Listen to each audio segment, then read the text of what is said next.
ఉగ్రవాది బుర్హాన్ వని మరణించి 10 రోజులవుతున్నా కశ్మీర్ ఇంకా రావణ కాష్టంలా మండుతూనే ఉంది. రోజుల తరబడి కర్ఫ్యూ విధించిన పరిస్థితిలో మార్పు రాలేదు. ఆదివారం స్వల్ప స్థాయిలో ఘర్షణలు చెలరేగడంతో కేంద్రం మరిన్ని పారామిలిటరీ బలగాల్ని పంపించింది. మరోవైపు నిత్యావసర వస్తువులు దొరక్క జనం అల్లాడిపోతున్నారు.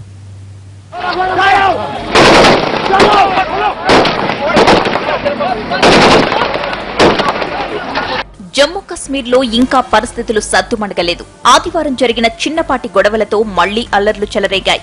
కేంద్ర ప్రభుత్వం 2000 మందితో కూడిన పారామిలిటరీ సైనికులను ఆ రాష్ట్రానికి పంపింది. ఇప్పటికే అక్కడ 2800 మంది సైనికులు శాంతిని నెలకొల్పడానికి కృషి చేస్తున్నారు. వారికి తాజాగా పంపిన బలగాలు అదనం. స్థానిక పోలీసులతో కలిసి పరిస్థితులను ఎప్పటికప్పుడు కేంద్రం సమీక్షిస్తోంది.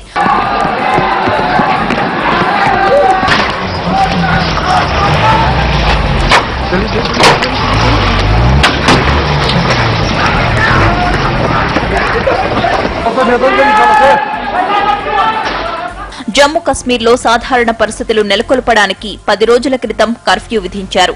పరిస్థితిలో ఎలాంటి మార్పు లేకపోవడంతో ఏ రోజుకా రోజు కర్ఫ్యూ పొడిగిస్తున్నారు. దీంతో నిత్యావసరాల సరుకులు దొరక్క సాధారణ పౌరులు అల్లాడిపోతున్నారు. పాలు, ఆహార పదార్థాలు, మందులు వంటివి కొనుక్కోవడానికి అర్ధరాత్రి దాటాక 1 గంట పాటు షాపులు తెరవడానికి ప్రభుత్వం అనుమతిస్తోంది.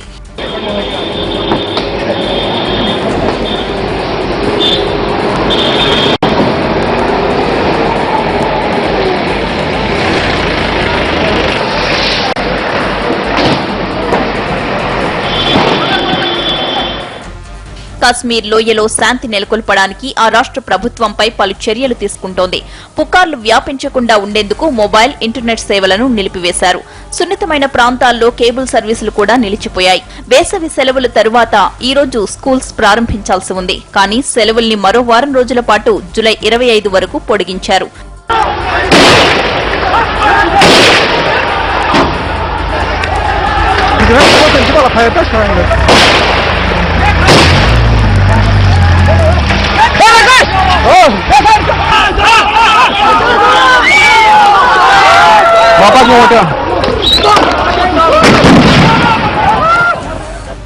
ఉగ్రవాది బుర్హాన్ వని అంత్యక్రియల్లో చెలరేగిన అల్లర్ల నుంచి ఇప్పటి వరకు 41 మంది మరణించారు.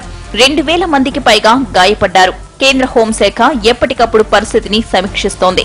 ఉగ్రవాద సంస్థ హిజ్బుల్ ముజాహిద్దీన్ సానుభూతి పరులపై ప్రత్యేక దృష్టి పెట్టారు. కాశ్మీర్లో శాంతి నెలకొల్పడానికి అన్ని చర్యలు తీసుకుంటున్నామని, కేవలం అతి కొద్ది మంది వ్యక్తుల వల్లే అల్లర్లు చెలరేగుతున్నాయని ఆ రాష్ట్ర డిప్యూటీ సీఎం నిర్మలా సింగ్ ప్రకటించారు.